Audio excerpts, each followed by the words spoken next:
Lupa di record.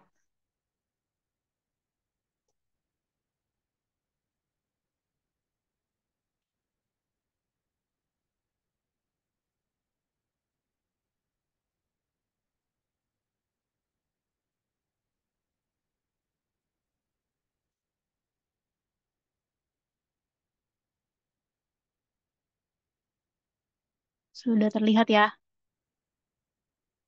Oke, kemarin itu kan kita mempelajari beberapa metode untuk pengembangan perangkat lunak. Nah, untuk di awal-awal itu kan kita pasti melakukan identifikasi masalah, kemudian menganalisis kebutuhan dari perangkat lunak yang akan kita buat itu seperti apa. Gitu.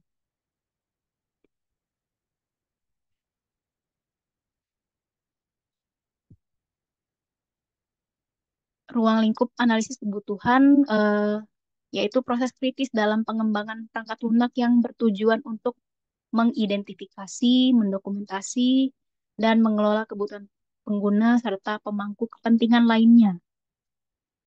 Proses ini mencakup wawancara, survei, survei atau kuesioner, kemudian workshop, dan observasi untuk mendapatkan pemahaman mendalam mengenai apa yang diinginkan oleh pengguna dari sistem yang akan dikembangkan. Nah, jadi biasanya itu analisis kebutuhan itu ada yang umumnya ya, ada analisis kebutuhan fungsional, kemudian non fungsional. Tapi juga bisa ada apa ya yang tambahan gitu ya, mungkin kayak misalnya eh, warna dari websitenya, misal mereka request apa gitu. Jadi identifikasi kebutuhan fungsional itu spesifikasi mengenai apa yang harus dilakukan oleh perangkat lunak. Jadi intinya fitur-fitur apa saja yang harus ada di perangkat lunak yang akan dibuat. Kemudian non-fungsional itu persyaratan terkait kinerja, keamanan, scalabilitas, dan aspek teknis lainnya. Ini menyangkut ke arsitektur softwarenya juga. Kemudian penentuan prioritas kebutuhan, mengelompokkan kebutuhan berdasarkan urgensi dan kepentingannya. Kenapa sangat penting? Alasan utamanya itu untuk mengurangi resiko proyek. Jadi pas identifikasi kebutuhan itu membantu mengurangi potensi resiko dan ketidakpastian, kemudian meningkatkan komunikasi untuk memastikan semua pemangku kepentingan memiliki pemahaman yang sama tentang tujuan proyeknya. Jadi antara developer dan pengguna itu eh, persepsinya sama gitu untuk ke proyek ini. Kemudian memfasilitasi perencanaan yang lebih baik, memberikan panduan jelas bagi tim pengembang dalam merancang solusi teknis. Nah, kemudian untuk menghindari kesalahan spesifikasi, kelebihan biaya dan waktu, karena kesalahan pada tahap awal dapat menyebabkan biaya tambahan dan penundaan proyek, jadi proyeknya lebih lama lagi. Kemudian kepuasan pengguna rendah. Jadi pengguna akhir mungkin tidak puas jika perangkat lunak tidak memenuhi kebutuhan mereka secara efektif. Tujuan utamanya dari proses analisis kebutuhan itu memahami kebutuhan pengguna secara mendetail, mengidentifikasi apa yang benar-benar dibutuhkan oleh pengguna untuk menyelesaikan tugas mereka dengan efisien, kemudian mendefinisikan spesifikasi sistem secara jelas.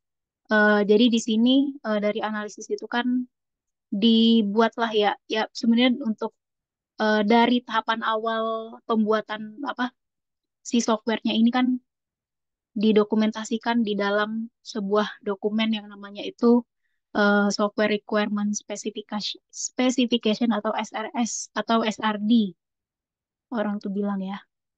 Kemudian mengelola perubahan kebutuhan, memastikan keselarasan dengan tujuan bisnis dari perusahaan yang membutuhkan software ini.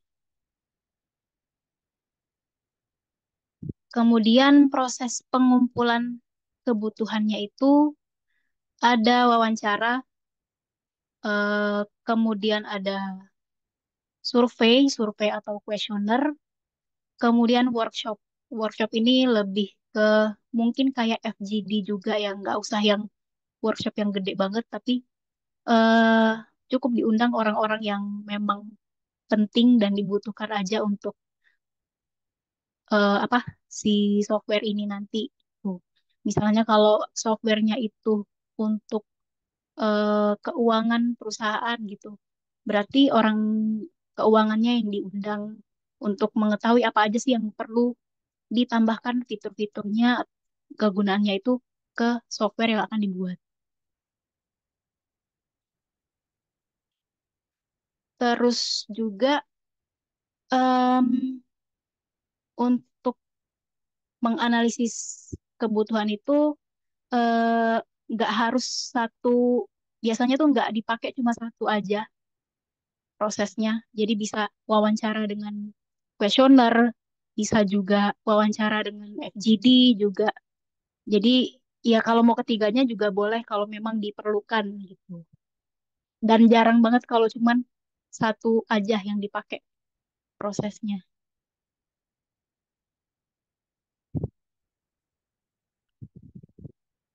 Oke. Wawancara. Beberapa langkah penting untuk melakukan wawancara mendalam. Identifikasi pemangku kepentingan utama. Tentukan siapa saja yang perlu diwawancara, seperti end user, manager project, atau ahli teknis. Kemudian rancang pertanyaan terbuka, gunakan pertanyaan terbuka yang mendorong diskusi. Misalnya, apa tantangan terbesar yang Anda hadapi saat menggunakan sistem yang sekarang?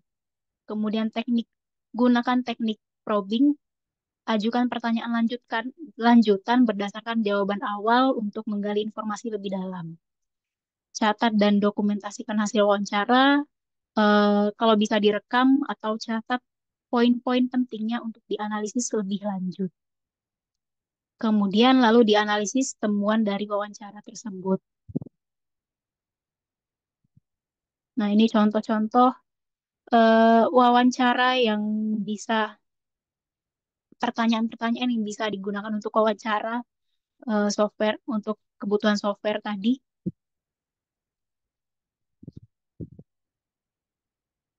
Selanjutnya, survei. Survei atau kuesioner. Pertama itu perhatikan tujuan surveinya, buat tujuan yang jelas agar setiap pertanyaan itu relevan dengan informasi yang ingin dikumpulkan. Kemudian bisa menggunakan platform kuesioner terpercaya ya, biasanya tuh Google Form gitu ya. Kemudian eh, buat pertanyaan yang jelas dan sederhana, hindari kalimat-kalimat yang terlalu teknis karena kan yang mau dikasih kuesioner itu mungkin orang yang kurang awam dengan dunia IT, jadi ya dibuat sesederhana mungkin. Kemudian berikan opsi jawaban yang beragam, kombinasikan pilihan ganda dengan pertanyaan terbuka untuk mendapatkan data kuantitatif dan kualitatif. Kemudian jamin anonimitas responden. Jadi yang nggak anonim banget juga nggak apa-apa ya. Mungkin jabatan apa si responden ini mungkin diperlukan gitu ya. Tapi namanya nggak dicantumkan juga nggak apa-apa. Kemudian uji coba survei sebelum diluncurkan.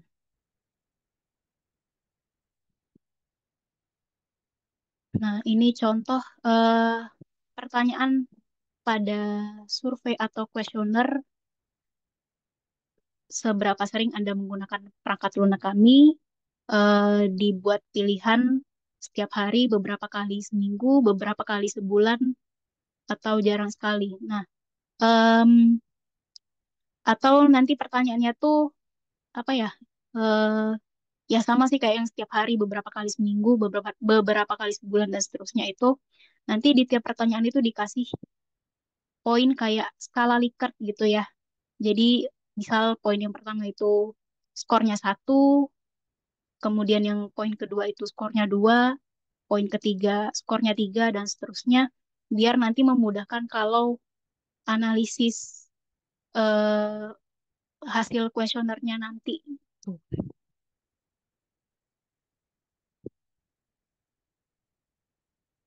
Kemudian workshop kolaboratif, beberapa pemangku kepentingan dan end user berkumpul untuk merumuskan kebutuhan dan ide-ide baru serta membahas perbedaan pendapat.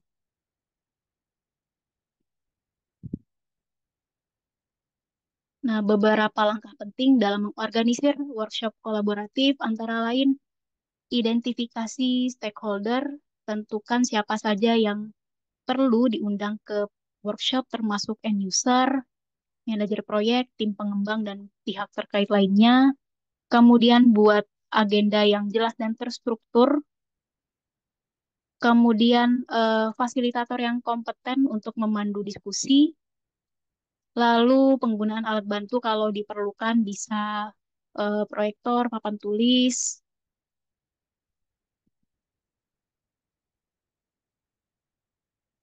Nah, ini peran-peran dari masing-masing stakeholder yang krusial dalam workshop kolaboratif.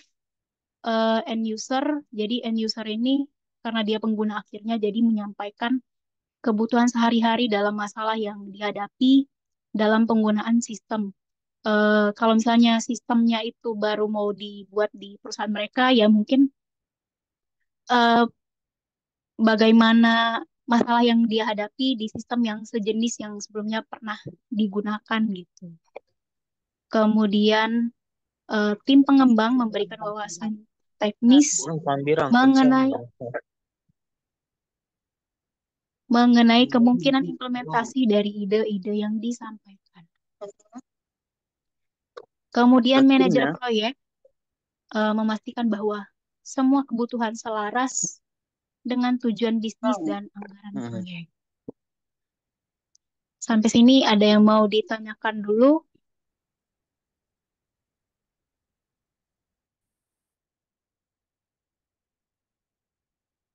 Belum ada?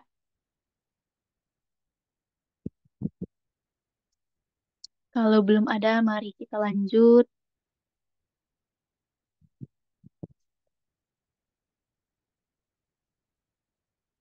Nah, di sini identifikasi dan klasifikasi kebutuhan merupakan langkah krusial dalam pengembangan perangkat lunak. Hal-hal yang perlu diperhatikan sebelum identifikasi dan klasifikasi yaitu mengelompokkan kebutuhan berdasarkan jenis dan prioritasnya, kemudian membedakan antara kebutuhan nyata dan keinginan semata dari si pengguna. Nah, apa aja itu eh, kebutuhan berdasarkan jenis dan prioritas? Jadi ada kebutuhan fungsional yang meliputi fungsi-fungsi dasar atau fitur-fitur yang harus dimiliki oleh perangkat lunak agar dapat beroperasi sesuai dengan tujuan bisnis. Kemudian kebutuhan non-fungsional berkaitan dengan atribut kualitas sistem seperti performance-nya, security-nya, dan scalability. Kemudian kebutuhan domain spesifik untuk industri atau bidang tertentu, misalnya regulasi hukum dalam aplikasi keuangan. Terus kebutuhan nyata dan keinginan semata. Kalau kebutuhan nyata itu yang penting untuk operasi sistem dan harus dipenuhi agar perangkat lunak berfungsi sesuai dengan spesifikasi. Kemudian kalau keinginan pengguna itu misalnya hal-hal tambahan yang diinginkan oleh pengguna tetapi tidak kritis untuk fungsi utama sistem. Ada yang bisa jelasin nggak contohnya? Kalau kebutuhan nyata dan keinginan pengguna itu kayak gimana? Ada yang bisa? Kalau kebutuhan nyata itu contohnya gimana kalau di software? Ada yang bisa jawab? ukuran bu ukuran dari spesifikasi aplikasi, RAM yang dibutuhkan mungkin, atau eh, ya mungkin ukuran Apa? ukuran sih. Ukuran apa tuh? Ukuran fontnya kah atau ukuran Ya bisa bisa seperti itu. itu mungkin maksudnya keinginan pengguna ya, karena ya developer itu kan pasti sudah menyesuaikan apa ya, karena mereka kan sudah biasa gitu untuk bikin misalnya UI-nya. Jadi kalau untuk besar kecilnya tulisan mungkin sudah diukur sesuai standar. Oh, bukan tulisan bu, maaf, tapi kayak ukuran dari aplikasi, kayak setelah ke end Oh, user seberapa ukurannya. Karena kan butuh, nggak semua handphone itu menerima ukuran yang besar gitu. oh ukuran Jadi filenya ya. ya komprehensif, Iya, sorry, bisa tuh. kompresinya gitu loh. Iya, betul. Itu bisa untuk contoh kebutuhan nyata. Terus ada lagi, ada yang bisa menjawab. Kalau fitur login dan logout itu termasuk nggak kebutuhan nyata? Masuk itu Bu. Termasuk. Iya, Iya, termasuk. termasuk Kalau itu. Kalau misalnya kalau nggak bisa login, kebutuhan keinginannya Nggak ada manajemen aksesnya nanti, Bu, kalau nggak ada login. iya betul, nggak bisa akses kan. Terus kalau keinginan pengguna, hal-hal tambahan, tambahin foto hal-hal profil tambahan, kali ya Bu. Opsi Nah, iya biasanya yang ganti bisa nggak foto mau profil. ribet sih, Bu. tergantung softwarenya ya. Kalau misalnya Ya. nggak terlalu penting banget gitu. Hmm. Terus Terus kayak apalagi, ini pop up nilai ya kali Bu. Jadi kalau misalkan nanti ada inputan dari user gitu ada pop up gitu itu kan sebenarnya keinginan pengguna ya. Kalau secara bisa. fungsi sebenarnya kan di data di database sudah masuk dan di table udah kelihatan. Tapi kadang Iya supaya betul, muncul lagi muncul pop up ini telah selesai di input gitu. iya betul itu termasuk ya. Kemudian apalagi kebutuhan nyata, ada yang mau nambahin?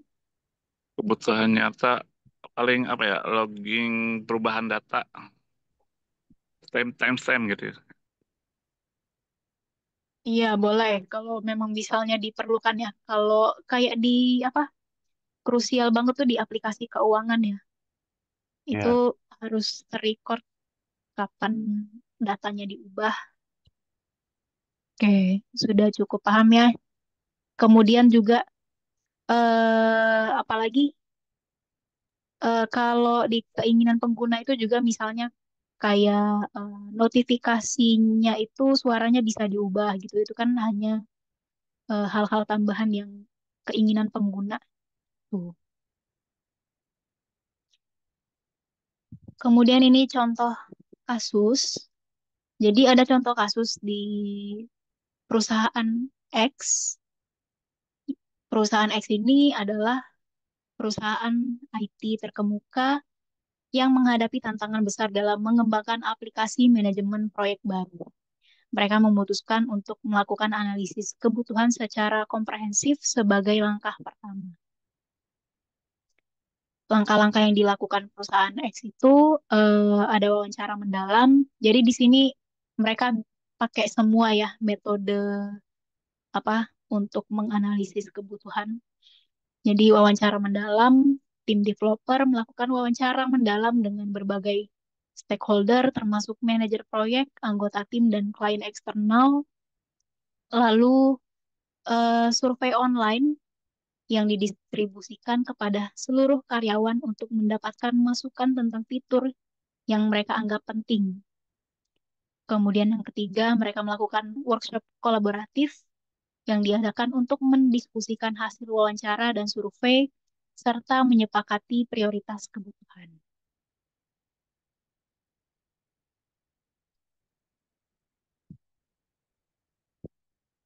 Iya, beda ini bukan action itu ya, bukan punya Elon. Nah, dari proses ini, perusahaan X berhasil mengidentifikasi beberapa poin penting, yaitu fitur yang pertama adalah fitur kolaborasi real time. Nah, menurut teman-teman ini masuknya kategori apa nih? Kebutuhan fungsional kah atau non fungsional atau kebutuhan yang keinginan pengguna? Kalau poin pertama masuknya kemana? Ada yang bisa jawab? Fitur kolaborasi real time. Yang pertama itu keinginan, Bu. Keinginan pengguna. Yang benar. Aplikasinya dulu apaan ini? Ini aplikasinya tadi yang manajemen proyek tadi ya, Bu? Iya, Kolaborasi kira-kira real time. fitur kolaborasi real Kebutuhannya time apa sih? masuknya Nyata sih kemana? harusnya itu. Iya, masuknya ke kebutuhan Kebutuhan nyata ya. nyata kalau dia Karena ya, manajemen proyek. yang namanya untuk manajemen proyek ya harus bisa berkolaborasi di dalam situ. Iya, Terus yang kedua, integrasi dengan alat manajemen waktu eksternal. Itu masuknya kemana?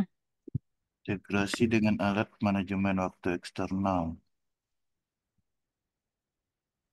Kebutuhan Kayak nyata. kayaknya kalau ini baru baru baru request user Kebutuhan dah karena pengguna. nggak ngeganggu fungsi Hanya alat utama kan manajemen harusnya. waktu eksternal ya, bukan Iya, Dia internal. nggak ingat gangguin fungsi eksternal utama. loh.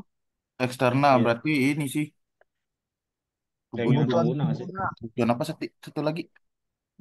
Iya, keinginan Oh, pengguna. keinginan ya, keinginan pengguna. Betul, karena tidak dianggap kritis pada tahap Heeh. awal. Kemudian keamanan data tingkat tinggi itu masuknya ke Kebutuhan nyata sih itu. Kebutuhan Pasti nyata nyata. ya juga. kebutuhan nyata yang di bagian apa tuh? Mungkin bisa di apa Fungsional data atau non sensitif. fungsional? Fungsional sih kayaknya nih. Kalau keamanan data. Yakin, Yakin. yakin fungsional. Kebutuhan nyata. Kalau keamanan data itu masuknya ke non fungsional, lebih ke teknis ya. Jadi kalau fungsional itu lebih ke fitur-fiturnya. Di software itu bisa apa? Buka menu apa aja si usernya. Tuh.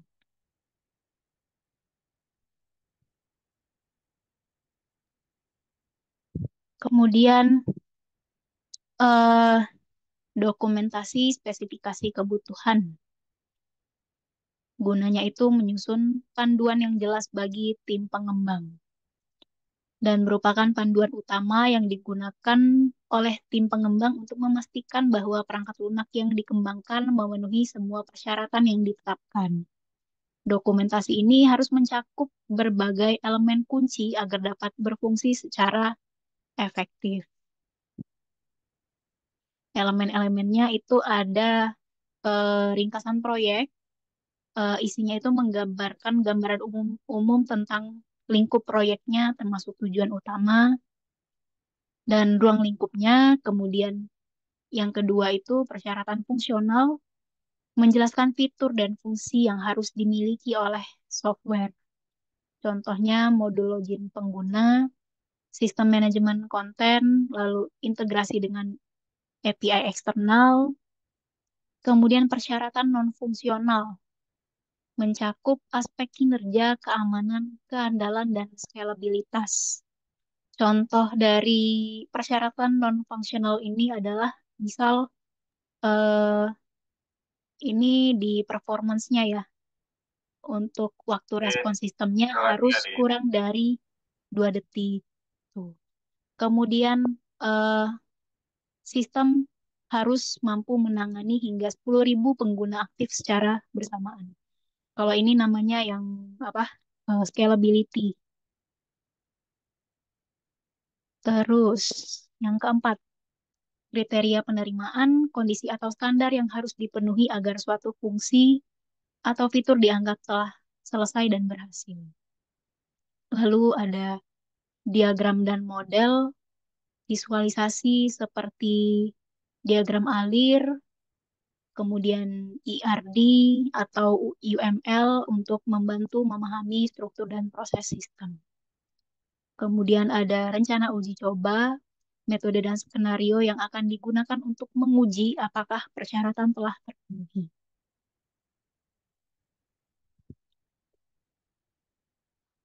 Nah, manfaat dari dokumentasinya itu eh, komunikasi efektif. Jadi, untuk memastikan bahwa semua orang yang terlibat di proyek software itu memiliki pemahaman yang sama tentang apa yang sedang dilakukan atau software yang akan dibangun. Kemudian menghindari kesalahan, jadi mendeteksi potensi masalah sejak awal melalui definisi persyaratan yang rinci. Kemudian efisiensi pengembangan membantu pengembang fokus pada tugas-tugas spesifik tanpa kebingungan. Lalu rujukan masa depan, jadi dokumen ini bisa jadi referensi kalau misalnya di masa depan mau ada update gitu. Atau misalnya ternyata baru ngeh ada kesalahan bisa dibuka-buka lagi dokumennya gitu. Nah, format dokumen spesifikasi kebutuhan eh ini yang metode waterfall. Struktur umumnya tadi mirip sama yang sebelumnya dijelaskan ya. Ada pendahuluan, ruang lingkup, persyaratan fungsional, persyaratan non-fungsional, kemudian kriteria penerimaan dan rencana uji coba. Kelebihannya kalau metode waterfall ini sangat rinci dan komprehensif dan cocok untuk proyek-proyek besar dengan perubahan yang minimal. Namun kurang fleksibel terhadap perubahan selama proses pengembangan. Terus kalau di Agile, struktur umumnya itu user story, cerita pengguna. Jadi kalau user story itu eh, wawancaranya tuh lebih mendalam. Misal kita mau bikin aplikasi game edukasi ya, misal. Terus kita tentukan dulu target penggunanya itu kisaran umur berapa. Misalnya untuk anak SD dan SMP. Nah, anak SD ini dari umur 6 tahun sampai 12 tahun misalnya. Untuk SMP kita tentukan berarti dari 13 tahun sampai 15 tahun misalnya. Terus eh, di situ kita buat pertanyaan kayak apa ya? Jadi eh, kita bisa nanya si anak-anak ini sudah pernah main game edukasi yang seperti apa gitu. Terus pengennya tuh gamenya tuh kayak gimana gitu. Kemudian kriteria penerimaan, kemudian definition of done. Nah, kelebihan Agile ini lebih fleksibel dan mudah dimodifikasi sesuai kebutuhan, fokus pada nilai tambah bagi pengguna akhir. Kekurangannya kurang detail dibandingkan dengan template waterfall.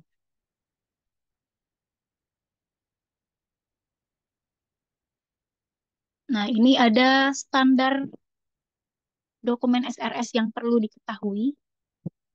Jadi ada IEEE 830 tahun 1998 atau ISO IEC IEEE 29148.2 2011. Itu sebenarnya upgradean dari yang 830 1998 dikeluarkan oleh IEEE. Namun yang lebih familiar, yang lebih sering orang gunakan itu 830 1998 1998, sorry. Digunakan secara luas dalam industri perangkat lunak, memberikan panduan untuk membuat dokumentasi yang jelas, konsisten, dan terukur untuk persyaratan perangkat lunak. Mencakup seluruh siklus hidup perangkat lunak dari awal hingga pemeliharaan. Kemudian ada standar dokumen namanya MIL STD 498 dan dikeluarkan oleh Departemen Pertahanan US. Fokusnya pada pengembangan dan dokumentasi perangkat lunak untuk aplikasi militer dengan penekanan pada keamanan dan keandalan. Karena digunakannya ya untuk software-software orang militer.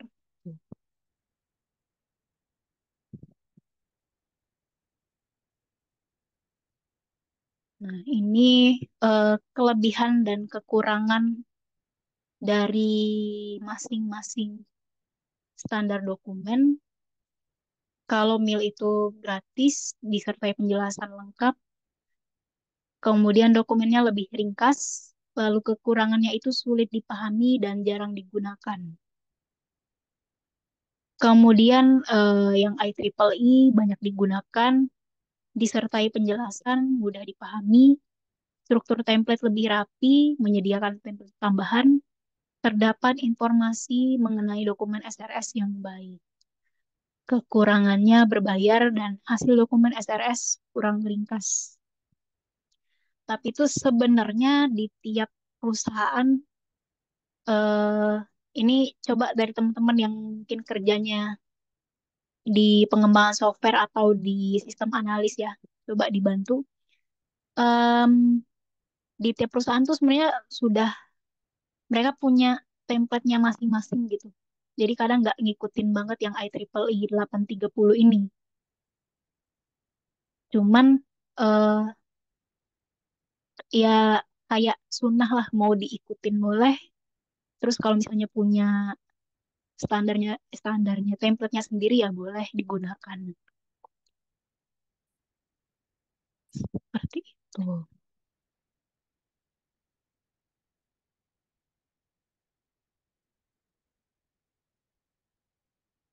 Kemudian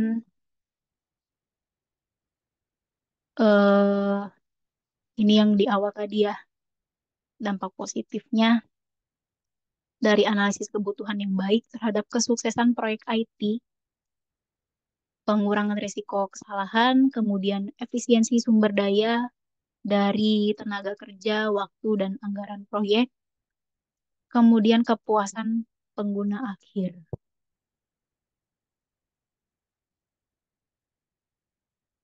Terus saya mau tanya, ada yang masih ingat nggak perbedaan Agile sama Waterfall yang di forum kemarin? Ada yang mau menjawab? Boleh, Bu. Ya, silakan. Hmm, apa ya kemarinnya? Kalau Agile sama waterfall ya, Bu. Iya. Oh, kalau waterfall itu dia lebih biasanya sih untuk pengembangan software-software yang lumayan simple atau kecil ya, Bu. Jadi dia bisa dikerjakan atau di setup secara berurutan gitu. Mulai Mm, dari eh identifikasinya sampai ke pembuatannya dan testingnya itu berurutan. Tapi kalau agile itu dia eh gimana ya? Nyebutnya itu untuk kebanyakan untuk aplikasi-aplikasi yang besar atau kompleks. Jadi mm-mm. kita bisa melakukan beberapa pekerjaannya itu bisa secara paralel dan bisa melakukan Iya, eh apa ya dokumentasinya itu bisa nggak harus di belakangan gitu kayak di waterfall. ya bisa Coba. paralel juga ya Mm-mm. Mm. kalau untuk dokumentasi. Terus ada lagi yang mau menambahkan? Silakan yang mau menambahkan.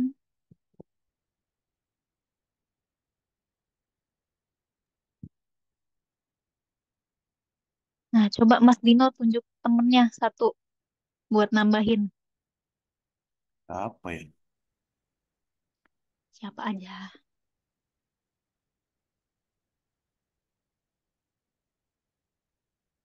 Yang banyak muncul di chat aja. Yang AFK juga nggak apa-apa. Nih yang kasih Elong Ma nih, Mas Willy. Nah, Mas Willy, silakan Mas Willy. Oh, Tambahin Mas cocok, Willy yang cocok, dijelasin cocok. Mas Dino tadi. Ya, sebenarnya kalau untuk yang eh, software waterfall, ya dokumen waterfall type ya Bu, nggak semua Eh, nggak semua. Kalau menurut saya sih tergantung simplifikasinya, eh, bisa di bisa disimplify seperti apa gitu. Karena banyak mm-mm. dalam pembuatan software sendiri, banyak data-data yang harus bisa diintegrasikan ke dalamnya. Semakin banyak data yang berintegrasi dengan software tersebut, maka akan semakin kompleks gitu. Jadi terkadang yang seolah-olah simple itu sebenarnya tidak simple gitu. Jadi kalau menurut saya sih Mm. itu aja sih Bu. Jadi seolah-olah kan yang kita tahu kalau dari luar user tuh taunya datanya itu eh, simple gitu ya, tapi pas di waktu kita development itu malah ternyata oke, beda, harus manggil dari data mart sebelah sana, harus manggil data mart sebelah sini. Jadi ternyata banyak yang harus kita integrasikan. Nah, waktu analisis itu yang sebenarnya penting gitu, karena tidak semua eh, dalam pembuatan itu kita kadang-kadang analisisnya juga bisa jadi kurang tepat gitu Bu, karena kita harus ternyata pas gitu di development harus banyak bisa mengintegrasikan berbagai macam tipe data seperti itu. Mm. Itu aja sih Bu, kalau tambahannya. Oke. Makasih Mas Dino. Gak dapat nilai. Ini Syahrul kenapa dari chat ngomong aja Syahrul?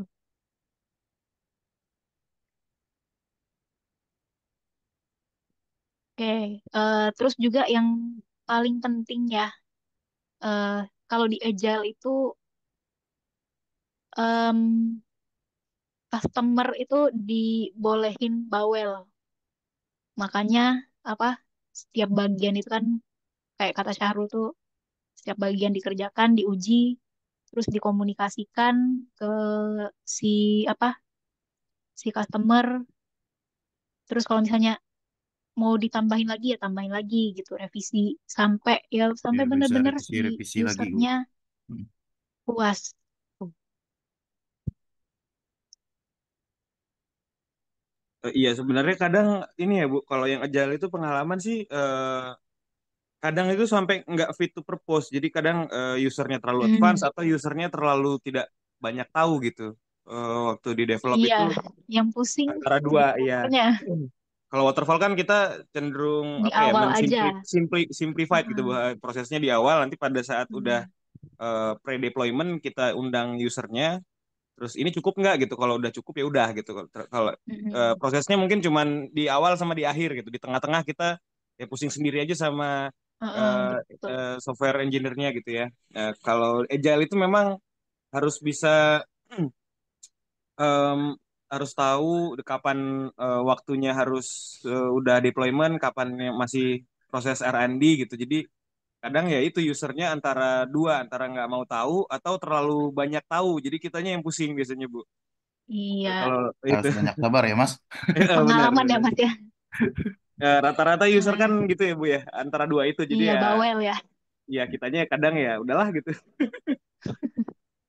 Nah ini yang diomongin Syahrul nih bener ya apa ya si usernya bawel gitu kayak dia nggak mau tombolnya di tengah misal dipinggirin aja di kiri gitu ya ya udah kalau misalnya dia pengen ya ikutin gitu paling stres dikit lah developernya ya. Banyak Bu, nggak sedikit Bu. Iya juga sih. Nah kurang lebih udah paham semua ya ini perbedaan dari metode waterfall dan agile.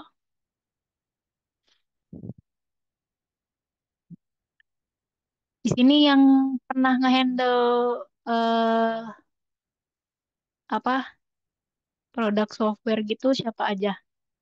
Atau yang sistem analis atau malah project leadernya ada nggak? Saya mah lebih ke kacungnya sih Bu. Kacung bagian apa, Mas? Bagian buruhnya saya mah. Bagian ya bagian ngerjain yang mana? Enggak sih, kita cuman di supporternya produk sih Bu. Kita di infra Hmm. soalnya.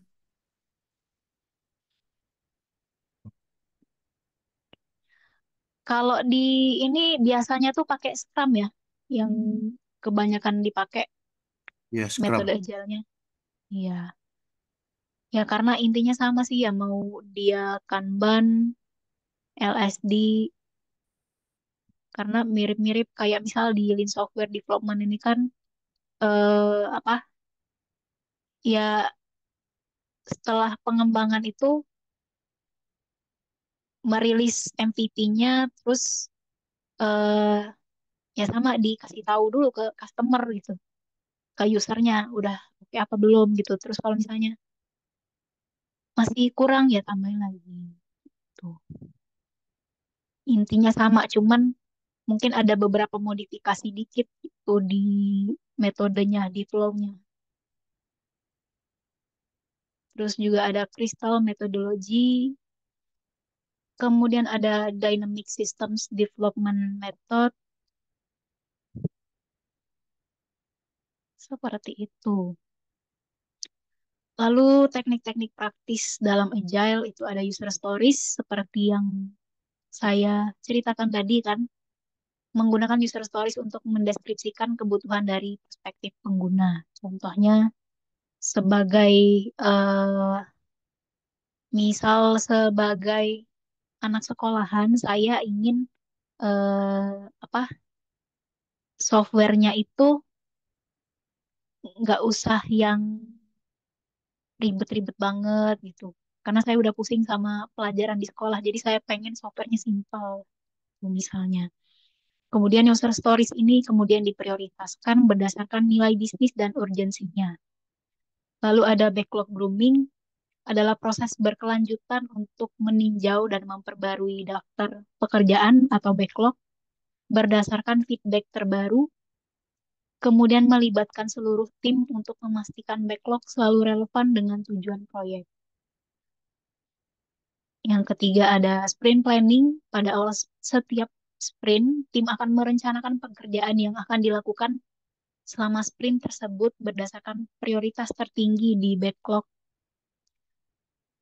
Kemudian memungkinkan tim untuk fokus pada bagian-bagian kecil dari keseluruhan proyek, membuatnya lebih mudah dikelola. Lalu ada yang namanya daily stand-ups. Daily stand-ups ini ya di mana si pemangku kepentingan dan apa apa dengan si user juga bertemu gitu. Pertemuan harian singkat di mana anggota tim melaporkan kemajuan mereka, hambatan yang dihadapi, dan rencana kerja hari berikutnya, kemudian membantu menjaga komunikasi terbuka dan mengidentifikasi masalah sejak dini. Yang kelima, review and retrospective. Setelah setiap sprint selesai, diadakan sesi review untuk menunjukkan hasil kerja kepada stakeholder dan mendapatkan feedback langsung. Kemudian sesi retrospektif digunakan untuk mengevaluasi apa yang berjalan baik dan apa yang perlu diperbaiki dalam sprint berikutnya. Oke, dari materi-materi tadi ada yang mau ditanyakan terlebih dahulu?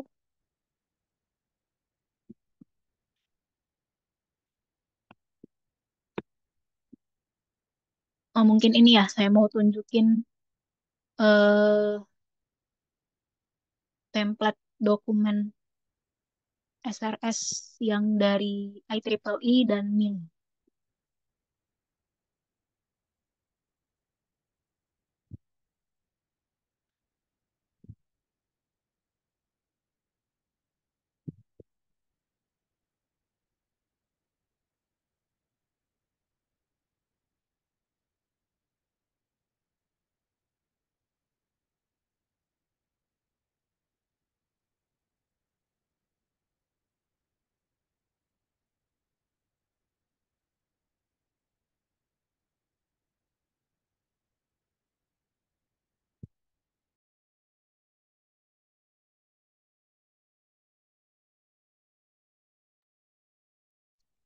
Nah, ini untuk yang IEEE, aslinya itu bahasa Inggris ya sebenarnya.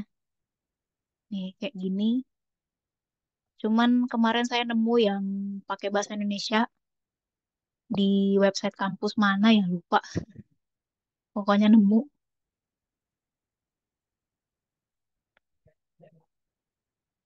Nih, jadi ini covernya. Terus version ini bisa diganti kalau misalnya ada revisi, nanti diubah lagi nomor versinya. Kemudian di kontennya itu ada pendahuluan, isinya tujuan penulisan dokumen, audien yang dituju,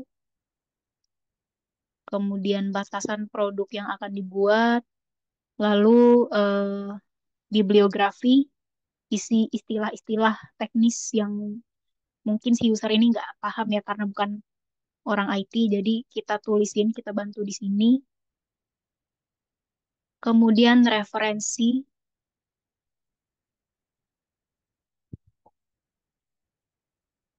lalu di bab 2 ada deskripsi keseluruhan, deskripsi produk, fungsinya, lalu penggolongan karakteristik pengguna.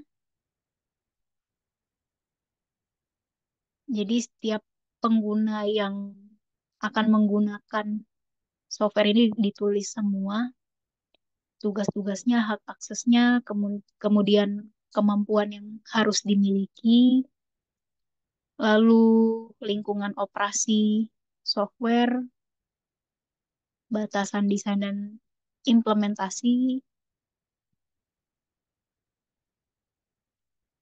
kemudian dokumentasi pengguna,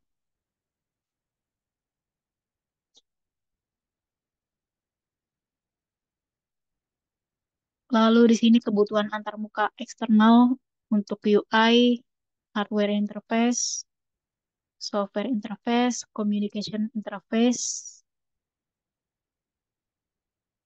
kemudian di sini functional requirement-nya.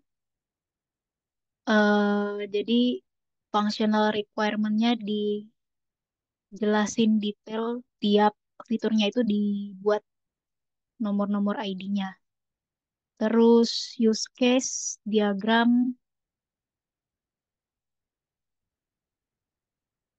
kemudian kelas diagramnya, lalu non-functional requirements.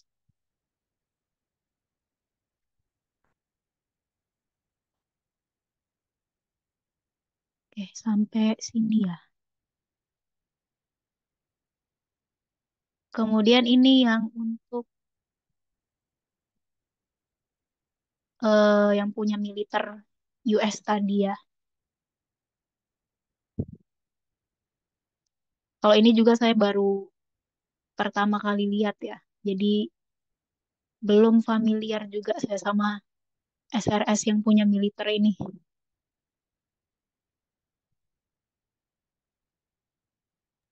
Katanya kalau military standard itu lebih jelek dibanding produk biasa, Bu. Karena mereka lebih mementingkan non-functionalnya untuk keamanannya gitu. Terus apa availability dari produknya. Jadi yang lain-lain tuh mungkin di nomor dua kan gitu ya.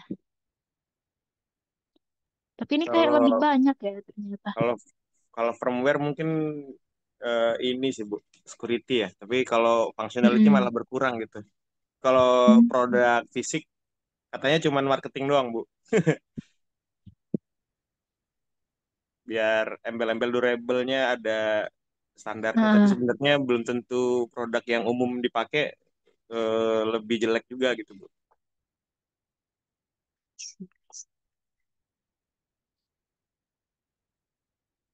oke, di sini lingkup proyeknya dijelasin tujuannya, terus aplikasinya itu apa, terus apa ini organizations and agreements.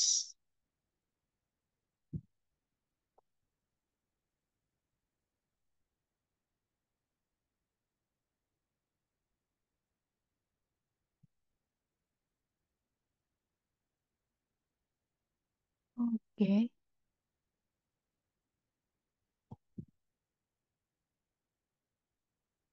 ya kurang lebih seperti ini ya perbedaannya. Kalau Mas Willy SRS-nya di tempat kerja gimana? pakai ada template sendiri kan? Atau ngikutin IEEE? Kalau untuk di bidang IT-nya saya nggak paham ya Bu. Tapi Hmm. biasanya tuh saya kerja di eh, kayak usernya itu minta tolong dikeluarkan sesuatu gitu dari Hmm. softwarenya tuh kayak nambahin. Jadi editing JavaScript-nya aja sih Bu. Jadi update modulnya gitu. Jadi Oh, iya, oke. jadi biasanya nggak pakai kayak gini-gini, cuma cuma minta justifikasi leadership karena kan kadang kita harus deploy orang gitu Bu untuk fokus selama 1 bulan misalnya ngedeploy Mm-mm. berdua orang untuk buat JavaScript supaya keluar produk yang diinginkan sama user gitu. Nah itu testernya sebenarnya hanya beberapa orang dalam satu departemen itu cuman saya atau sama satu orang lagi gitu Bu. Jadi sebelum itu rilis ke user dites dulu terus kemudian kita tweak sampai kira-kira dia bakal butuh apa gitu. Kadang nggak perlu bikin dokumen seperti ini sih Bu, cuman formalitas aja. Yang penting Oh, gitu. mengalokasikan manpowernya ya, ada form yang harus diisi gitu aja Bu. Kalau ini kan mungkin untuk pengajuan ya Bu ya, biasanya pengajuan kayak misalnya kita mau menawarkan suatu software ke perusahaan gitu. Nah, ini mungkin butuh dokumen seperti ini. Tapi kalau di dalam perusahaannya sendiri sih antara user dengan tim IT cukup justifikasi dari leadershipnya mereka sama Oh, oke. approval dari leader IT kita gitu. Berarti kalau misalnya nih ada orang yang beli beli lepas lah, misalnya beli lepas softwarenya, berarti nggak ada dokumen SRS-nya gitu? Atau Ada ada Bu oh ada? dokumen. Iya, cuman saya nggak pernah terlibat. Mungkin dulu waktu kontrak itu biasanya ini sih Bu hampir sama kayak pengajuan proposal biasa, tapi jatuhnya itu waktu tipenya itu kalau sekarang no cure no pay gitu Bu. Jadi kalau misalnya dia coba mengintegrasikan data bisa apa enggak, jadi kita mungkin dibuka gitu ya Bu ya, database-nya kayak gini, terus siapa yang bagus softwarenya gitu nanti dites gitu. Kalau misalnya dalam periode itu tidak tidak bisa ya yang menang yang bisa gitu Bu, yang kira-kira masuk. Oh, I see. Cuma contohnya Microsoft Azure waktu itu Bu ya. Mm-mm. Microsoft Azure, terus contohnya VMware gitu. Waktu itu kan VMware itu kebutuhannya karena mesin mesin kita tuh mesin tua gitu. Nah itu kalau dikasih dengan virtual desktop yang lain itu mungkin nggak kuat. Softwarenya butuh requirement hardware yang lebih tinggi gitu Bu. Jadi yang kompatibel aja sebenarnya yang. Jadi dia menawarkan kayak gitu kita tes langsung kalau kalau ternyata bisa di deploy ya eh, ya, yang bisa sih Bu sebenarnya yang di deploy itu. Jadi Mm-mm. pemilihannya berdasarkan functionality. Oke, Kebetulan baik, baik. kebutuhannya ya nggak langsung ke user di luar itu. Kebutuhannya untuk internal aja gitu Bu.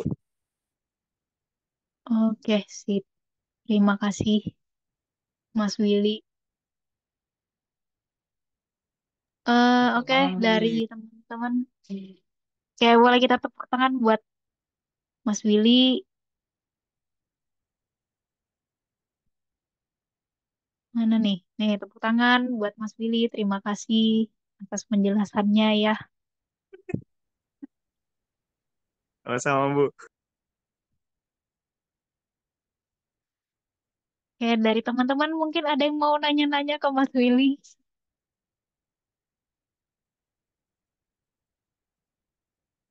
Nggak canda, ada yang mau ditanyakan nggak terkait materi tadi? Kalau nanya software development jangan sama saya Bu, saya nggak jago, nggak tahu juga Bu sebenarnya. Oh, siapa? Siapa yang ini? Software development di sini kerjaannya? Atau sistem Eh, analis dan minimal ya? Siapa di sini? Ada nggak mau ngaku nih orangnya? ya Bu, Jangan-jangan. di grup hidup sebenarnya di grup WhatsApp-nya rame Bu, cuma pada diem aja sini Bu. Oh, Eh, Sebenarnya banyak developer sama Steam analis nih di sini nih kalau dilihat-lihat kuliah-kuliah yang lain nih. oh ya siapa? Coba kasih ini spill dikit. Itu kan ada Jerry bu tuh. Dia di TIA Lah kan software katanya programmer dia. mic mic PC-nya Mati. Ini saya sambungin pakai HP ini Bu, headsetnya Oh, saya kagak bisa siapa tadi? pakai Android Jerry ya? cam ini. Iya Jerry itu. Terus kalau di SI Mana itu ada Jerry? siapa kemarin namanya? Banyak kan di SI sih Bu Siapa? programmer-programmernya. Heeh. Iya Bu, Ya di di SI yang kelas eksekutif banyak sih, ada Lutfi, ada siapa? Rizky ya, Nah itu mereka berdua kalau tuh. nggak salah. Kalau kita mah di sini tukang ini aja Bu. Kalau kita mah ya musuhnya Bu. mereka, Bu. Nah, Kita mah kuli aja Bu. kuli Bu. Kenapa musuh? Iya, kita Kenapa musuh tuh? musuhnya. Kita tuh musuhnya apa itu sysdev, Bu. Kenapa kalian di back end ya? Iya.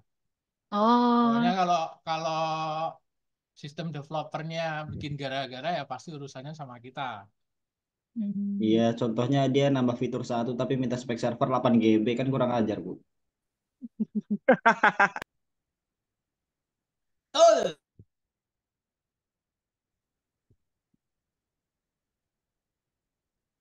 Oke, mungkin saya mau nanya yang diem dari tadi ya. Dila, Arjuna Bu. Bu, Dila Bu, Dila. Arjuna sama Dila. Ya, Oh, Arjuna. dia Dila, Bu, gila, gila.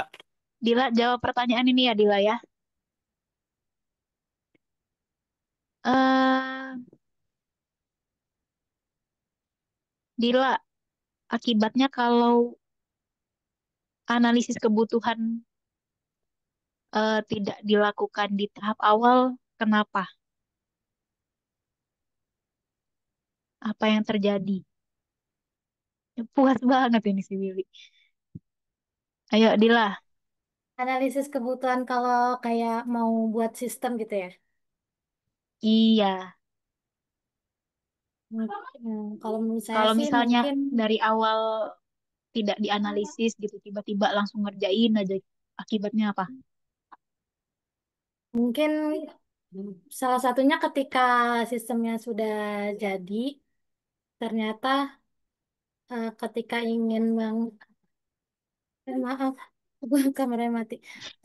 Ternyata ketika pengen mengaplikasikan, user pengen Hmm. mengaplikasikan, ternyata kebutuhan yang kita inginkan itu belum ada fiturnya gitu. Jadi contohnya misalnya Hmm. pengen Terus bikin imbasnya ke proyeknya gimana jadinya? Kalau misal eh, analisis kebutuhannya itu tidak ya teridentifikasi dengan imbasnya baik. mungkin akan membuat kos biaya terbuang sia-sia gitu. Maksudnya kalau nggak ada Iya, biaya tambahan kos yang nambah gitu ke betul. proyeknya. Terus apa lagi? Kayak misalkan kita kan harus ternyata pas sudah jadi, oh fitur ini belum lengkap, fitur ini belum ada, jadi harus ditambahin lagi, dibuat ulang. Otomatis kan harus ada kos biaya tambahan lagi gitu. Mungkin Hmm. salah satunya Terus apa lagi? lagi ya. Imbasnya ke Hmm. apa?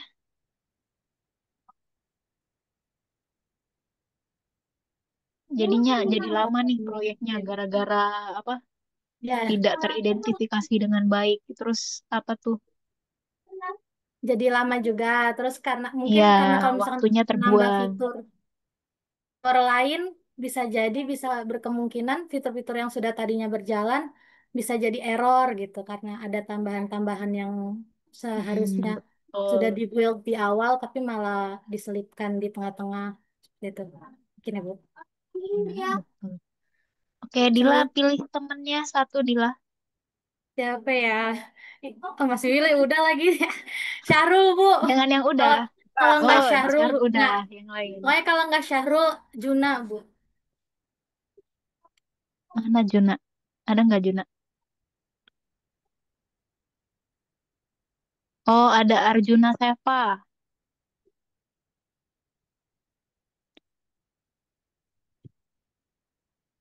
Arjuna, ada nggak?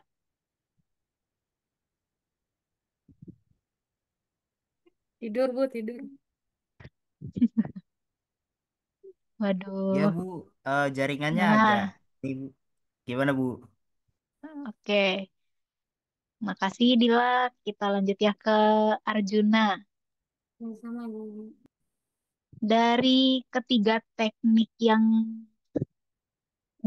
bisa dilakukan untuk pengumpulan kebutuhan software tadi, yang paling efektif digunakan di proyek skala besar menurut Arjuna yang mana dan kenapa?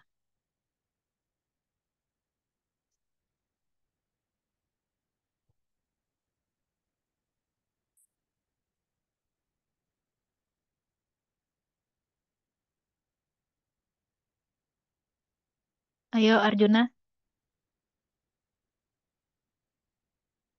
Atau pakai opsi call a friend boleh, silakan.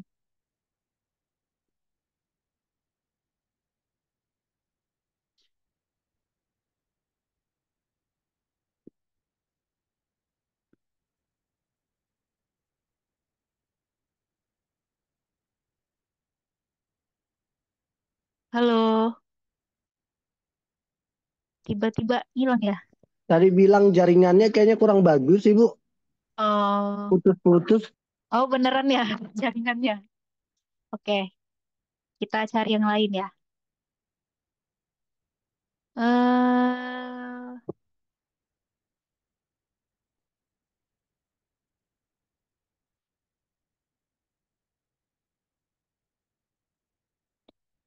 Mas Aziz Akbar, Aziz Akbar ada nggak? Standby nggak? Ada Bu. Ya, nah sama pertanyaannya. Dari ketiga teknik pengumpulan data kebutuhan, iya nggak apa-apa. eh Mana yang efektif digunakan untuk proyek skala besar dan kenapa? Menurut Mas Aziz aja gimana di antara ketiga tadi?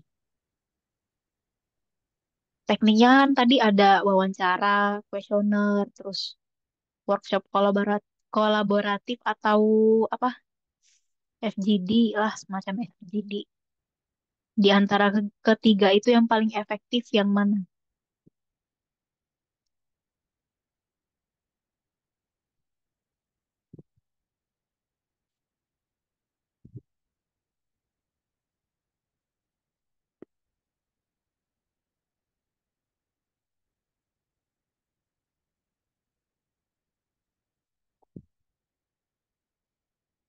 Gimana Mas Aziz?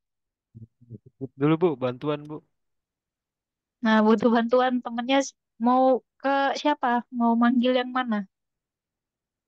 Om Silakan Didi panggil mungkin nama sepuh temennya. bisa bantu. Nah, Mas Didi silakan Mas.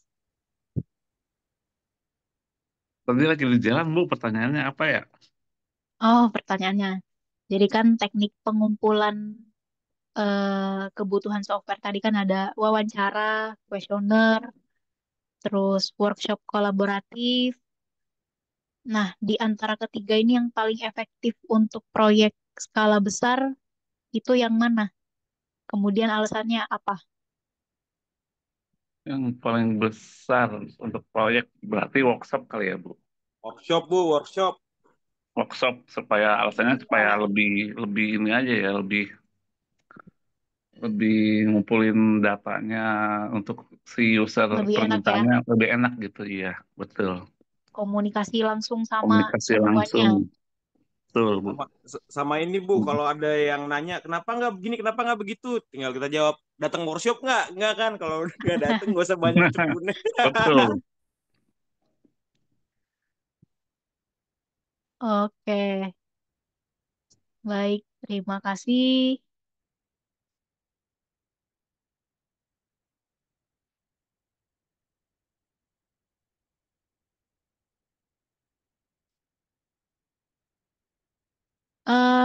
Oke, Mas Didi, tunjuk satu temennya.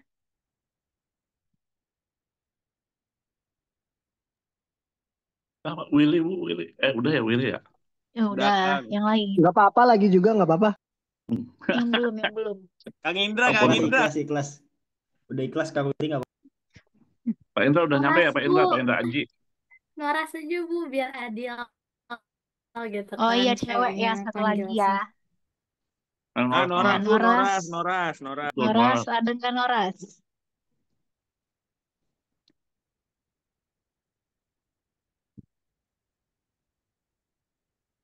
Waduh, Nggak kenapa bisa nggak on bisa mic. on mic?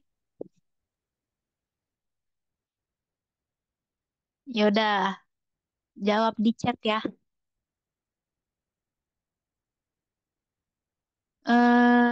Pertanyaannya, kenapa dokumentasi spesifikasi kebutuhan itu harus dibuat sejelas dan sedetail mungkin? Silakan dijawab.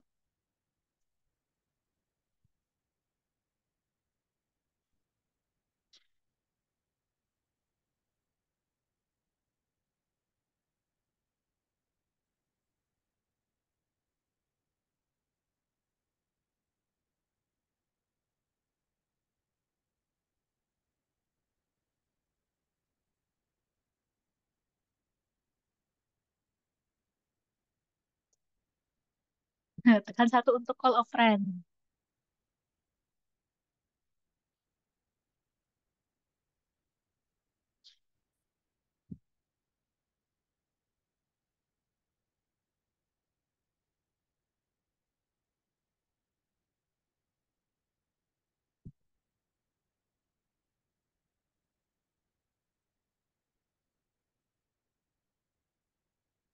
Bentar, tunggu lagi ngetik nih kayaknya, Noras.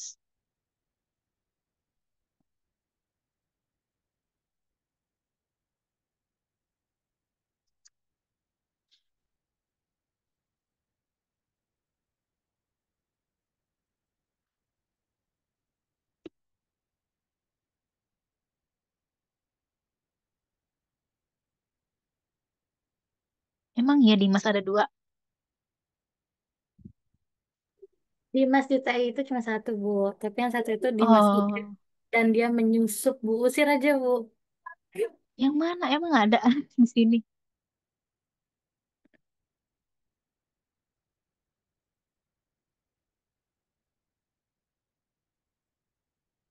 Iya, nggak bosan apa ya? Ketemu saya lagi kemarin udah kelas saya juga. Bukannya bosen, Bu. Dia insecure. Waduh, kenapa tuh?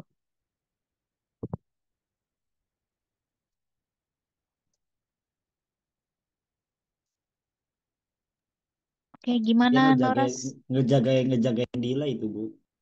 Oh, gitu. Cinlok ya? Bener, Bu. Bohongin, Bu. Bohong. Enggak Bu, enggak anu. Kayaknya lebih asik aja Bu di sini. Lah, kasih tahu ke teman-temannya besok ya, minggu depan. Kata Nah, Dimas kasih kelas tahu. ini gak asik. Nah, Oke, kata Noras, karena dokumentasi akan menjadi acuan dari hasil implementasi, apakah sudah sesuai dengan yang dibutuhkan atau tidak. Nah, dari teman-teman ada yang mau ditambahkan nggak? Ada Bu itu Juna, Bu. Katanya Juna lagi. kalau nggak jelas nanti bingung kayak memahami dirinya nggak bisa-bisa. Oh, ya gimana mau memahami orang ya kalau memahami diri sendiri nggak bisa gitu. Oke. kelas. Kelas. Kata-kata hari ini tuh. Kalau menurut Oh, saya sih cuma satu apa? ya, Bu, biar handovernya gampang. Karena Iya, nanti kalau misalkan kita kita udah cabut jadi kejar-kejar itu, Bu, ditanyain. Handover gampang. Muhammad Robi, Kalau ada benar. pengembangan juga lebih gampang karena masih ada historical dokumentasi lamanya. Iya, betul, Atau pergantian pemain juga Mungkin masih ada Iya betul. ngeliat, tuh. beberapa untuk itunya. Kalau ngeliat berita resign nggak acara dicariin, juga, Bu, Bu. katanya, Ya, Bu. Harrison nggak ditelepon-teleponin lagi, Bu. Ya kalau misalnya si yang penggantinya nggak ngerti dokumennya tetap dicariin nggak sih? Nggak apa-apa Tetap resign Bu kalau diteleponin. ditelepon asal asal So, dibayar Oh, lagi Bu. solu Ya, asalkan dibayar profesional lagi, as per call nggak apa-apa sih. Ah ya Bu, sepakat. mantap. Open cash biasanya ya, kalau yang bayar per jago cash Ini gitu. lebih Gen Z apa millennials nih yang ngomong nih? untuk saya Gen Z. Jangan-jangan Gen Z ya? Kecuali Willy dan Dino Bu, dia bukan Gen Z. Oh, Lu Gen Z, Willy baby boomer. Kang ini Didi dari Mas silent Robi generation. nambahin. Karena dengan adanya dokumentasi juga bisa jadi bahan referensi untuk pengembangan di masa depan. Sip. Oke. Satu lagi deh terakhir. Noras coba tunjuk temennya siapa yang harus menjawab pertanyaan selanjutnya.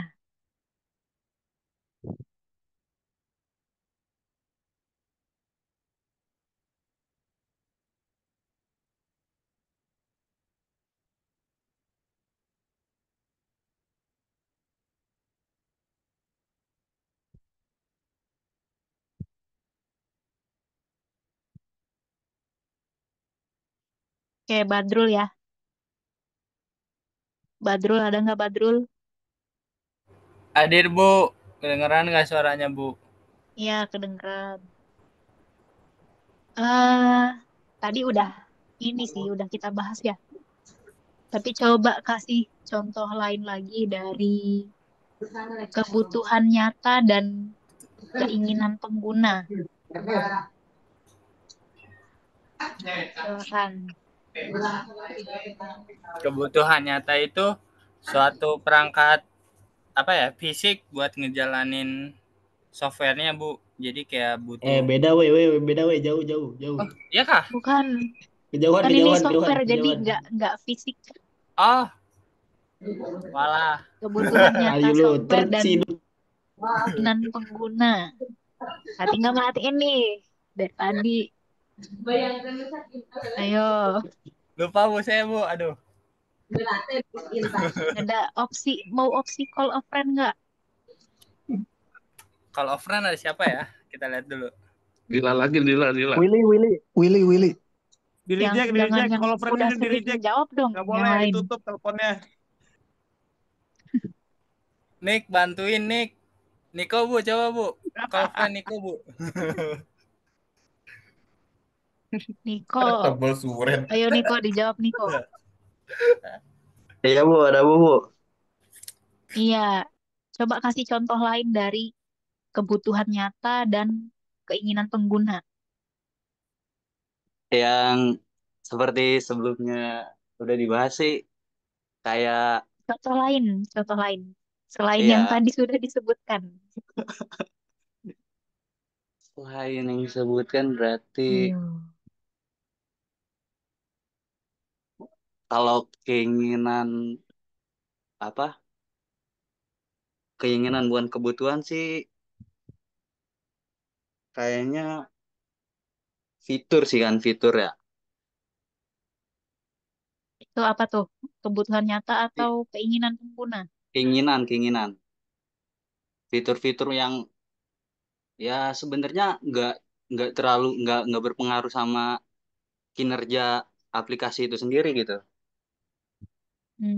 Terus contohnya apa tuh fitur yang tidak terlalu digunakan? Kalau fitur yang nggak terlalu digunakan tuh kayak mungkin menurut saya mah ya mode gelap Hmm. gitu Bu, mode gelap, mode terang gitu. Oh ya bisa, itu keinginan Wah, pengguna ya. kebanyakan Iya, nonton LK21 nih Bu.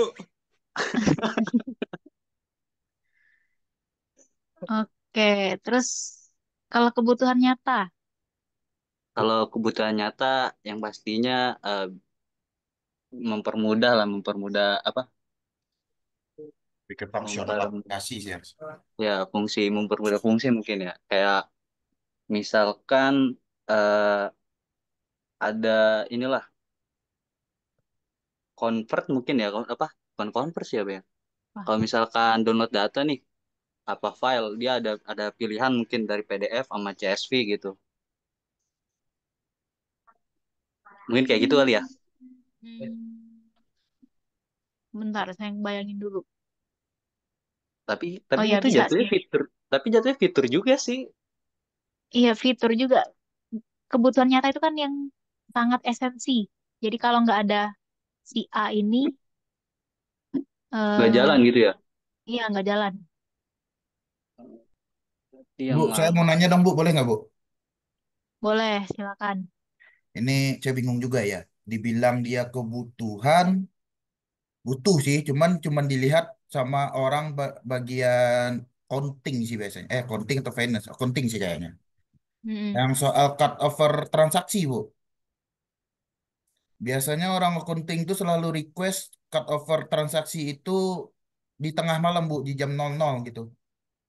Itu harusnya itu kebutuhan kebutuhan atau keinginan cuman si user accounting doang itu, Bu. Karena dia mikirnya biasanya Mm-mm. yang bikin ribet lah ya, bikin ribet misalkan kayak saya dulu pernah kerja di rumah sakit, itu sering debat tuh sama sama orang IT, sama orang developernya, sama orang accounting. Kalau orang accountingnya dia mikir kalau misalkan ada pasien masuk di jam 8 malam sampai jam 12 malam itu udah dihitung satu malam, Bu. Kan kalau dari orang IT nanti dia ngomongnya kok satu malam belum 24 jam, Bu. Harusnya jam 8 besok lah gitu satu satu malamnya gitu. Mm. Tapi kalau ada orang konting dia pasti ngomongnya, oh nggak bisa kalau masuk besok, orang transaksinya hari ini kenapa duitnya besok gitu. Itu yang cut over Mungkin itu tuh itu, masuk ke kebutuhan atau apa tuh, Bu? mungkin itu laporan ke banknya apa gimana ya? Di Bisa kontennya jadi. sih ininya sih, Bu, untuk rekon transaksinya, Bu. Jurnal kah itu? Kalau modul jurnal harusnya kan bisa di set, bisa bisa kita setting sendiri di program harus. Karena di kantorku yang lama juga nggak harus kayak gitu. Jadi jurnalnya itu bisa dimundurin. Contoh, dia masuk periode keuangan 2000 bulan sebelumnya gitu. Nah, selama pengguna lain di accounting nggak ada yang input transaksi baru, harusnya programnya tetap bisa jalan sesuai periode yang dimundurkan. Kecuali ketika jurnalnya dimundurin, dia mintanya malam-malam karena ketika pas siang itu finance yang lain sibuk input yang lain kan. Jadi nggak Hmm. mungkin kalau dia rollback ke jurnal bank sebelumnya, tapi sedangkan ada yang sedang diinput gitu, makanya nggak bisa. Nanti transaksi itu jadi fault, harus di void lagi. Jadi itu jatuhnya emang kebutuhan untuk di Kalau sistemnya atau cuman keinginan dari si orang accountingnya aja tuh nanti tuh Mas kira-kira. kalau di Kalau kalau kalau berurusan dengan administratif, saya rasa itu penting ya. kalau yang saya tahu sih itu Jadi kebutuhan nyata. iya, jadinya kebutuhan nyata masuknya.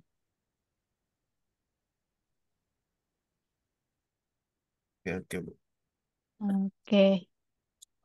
Tadi apa Mas Niko? Kebutuhan nyata?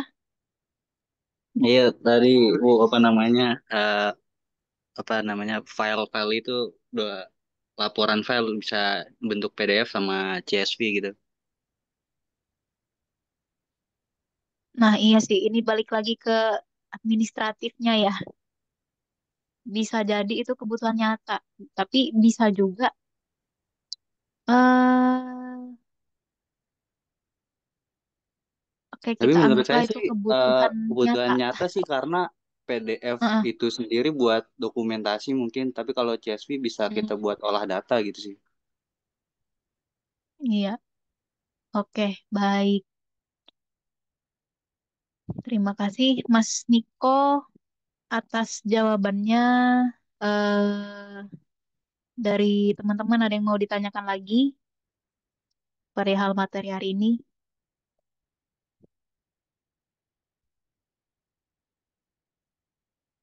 Jika sudah tidak ada lagi yang mau ditanyakan, eh, terima kasih atas waktu dan partisipasinya. Saya akhiri kelas kita hari ini. Wassalamualaikum warahmatullahi wabarakatuh. Waalaikumsalam warahmatullahi Waalaikumsalam Waalaikumsalam warahmatullahi warahmatullahi wabarakatuh. wabarakatuh. wabarakatuh. Terima kasih Bu. Terima kasih, Bu. Iya.